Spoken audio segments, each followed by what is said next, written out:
لو الحكاية فيها إن فيتو. بص يا ريس، بنتي اتجوزت من 6 سنين، من ساعة 6 سنين لغاية قبل الحادثة دي بيومين. المشاكل دي سببها أمه وأخوه ومرات أخوه وخاله اللي بيسلطهم، إن هو الكبير بتاعهم.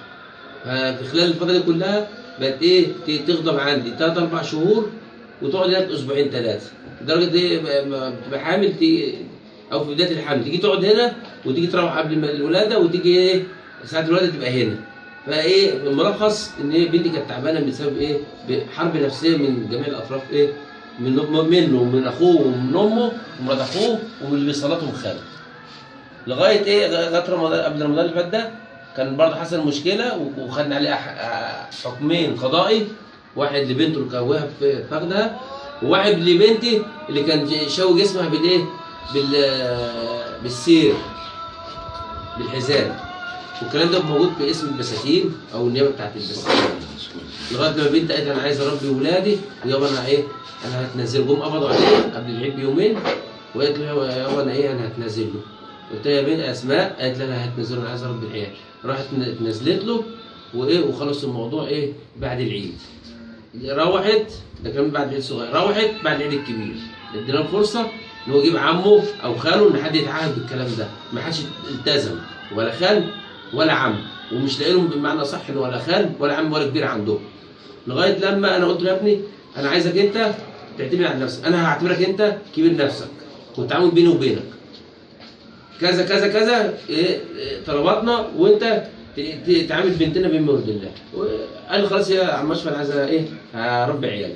لغايه لما في الامور ماشيه لغايه قبل الواقعه دي بيومين حصل ان امه بيتخانق كله، يعني بيتجرجر تاني مع بنتي في الطلعه وفي النازله، لغايه لما يوم الفالنتاين.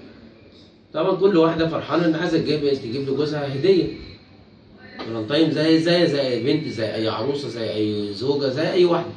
قالت له رمضان انا هاخد هروح اجيب لك فالنتاين. قال لها لا ما تجيبيش. قالت لا هجيب. المهم سابها ونزل. راحت اسماء بنتي راحت واخده اولادها الاثنين فرحه وبسمله، راحت جايبه لهم جابت له بنطلون. اول ما جابت له البنطلون جه من بره، راحت فرحه قالت له قالت له يا بابا احنا جبنا لك الهديه ماما جابتها لك. شاف البنطلون راح مزعق مع اسماء. قلت له بمشاكل. طبعا لما عرفت الموضوع بالليل اتصلت بيه، قلت له يا رمضان في ايه؟ قال لي يا عم اشرف حصل كذا. قلت له يا رمضان في ايه؟ قال لي يا عم اشرف حصل كذا كذا كذا. قلت له فين اسماء؟ قال لي اسماء موجوده. قلت له بدها يا اسماء ايه اللي حصل؟ قالت لي يا بابا حصل كذا كذا كذا كذا. قلت له طيب انا مش هقعد في البيت، انا مش انا مخنوقه، انا كذا كذا كذا. قلت له طب ماشي اديهولي رمضان انزل ما تقعدش في البيت دلوقتي. قال لي ماشي يا عم اشرف. قال انت قاعد في البيت؟ قلت له اه. قال لي هاجي اشرب معاك الشاي. قلت له تعالى. فنزل قلت له يا ابني انت عبيط، ده عادي بتحبك وفرحان، وايه يعني ما تفوت ده هديه واللي ايه الكلام ده. قال لي ماشي يا عم اشرف الموضوع وخلاص وغلطان وخلاص وخلصنا.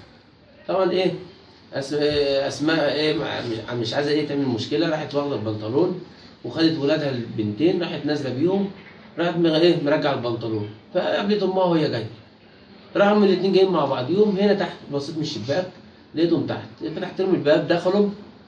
طبعا هو كان نزل. قلت له روح عند ابن خالتك اقعد شويه ما تروحش دلوقتي. قال لي ماشي. فطبعا لما طلع ونزل وما نعرفش هو مشي، البنات دخلوا بامهم. فطبعا لما دخلوا قلت لشماء بنتي، قلت لها شماء اطلع انده هي رمضان من فوق. عرف ان هو مشي. فهو طبعا نزل ما لقاهمش هناك في البيت، راح جاي على هنا ندى، راح دخل وقعدنا، راح ماسك ابن خالته قاعد يشتم يا ابن كذا ابن كذا ابن كذا، انت عبيط، ده انت هي اللي منضفاك، هي اللي بتجيب لك بناطيلك، وهي اللي بتجيب لك قمصانك، ده هي اللي منزهاك من الكلام ده. وابن خالته موجود. وقعد قال له ما انت جبت لها هديه وما قلتش، ده انت رحت جبت لها مش عارف قميص وجبت لها من الكلام دوت. واحنا قاعدين واخدين الموضوع فريش خالص وبضحك، وبقى فكم من المشكله. فطبعا اسماء برضه مخنوقه، يا بابا انا مش هروح، انا مخنوقه ومشتاقه للبيت، انا هقعد هنا النهارده. قلت لها اسماء عايزه تزعلي البيت، انت مش قلت لها خلاص انت فوق وهو تحت، كل واحد في دور. قالت لي ماشي. راحوا واخدين بعضيهم، راحوا البنتين حول الله وهم قاعدين كده اهو، لقيت لك واحده عملت كده راحت نايمه، كانت اخر نظره ليهم، والتانيه قعدت تحنجل على حجر امها، راحت برضه كده اخر نظره ليها راحت نايمه. الاتنين ناموا، غطيناهم والتانيين خدوا بعضيهم وراحوا مروحين.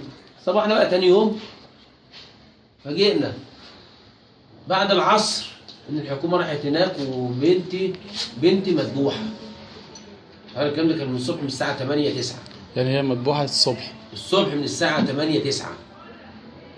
وكان اول مره محمد اخوه الديب يجي هنا الحاره ويخش ينده على اخته اللي اسمها صفاء جوه الحاره.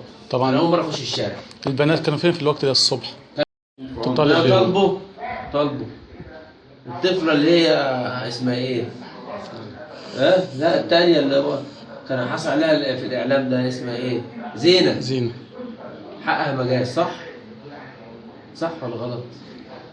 يعني انا عايز حق بنتي واولادي، مش هقول لك بنتي، عايز الاعدام وفي ميدان عام. انا اتحرمت من 3، هو ما اتحرمش من حد، عشان دول ولاد انا اللي اتولدوا عندي وانا اللي ربيتهم وانا اللي عملت كل اللي صارف عليهم وبلبسهم. هو ما كانش يعرف يجيب لهم غيار، من طول فترتهم كانوا هنا، يجي الاعياد لبسهم بيطلع من هنا، كل حاجه كان العيال تتعب يكشف عليهم من هنا، يعني حياتهم كلها هنا، وكان ربنا بيديني رزقهم. ممكن بشتغل فوق طاقتي عشان ربنا بيبعت لي رزقهم عشانهم هم، مش عشان خاطر، عشانهم هم.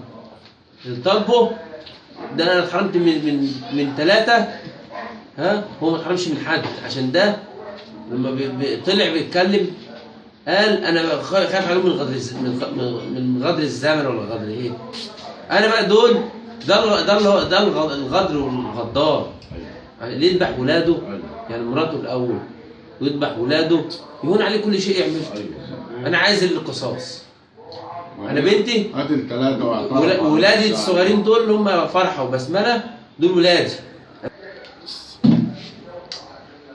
ولادي فرحه وبوسه بسمله، وده اسماء حفيد. دي الاول اول ما العين ما شافت ولاد، هي اسماء الغاليه بتاعتي.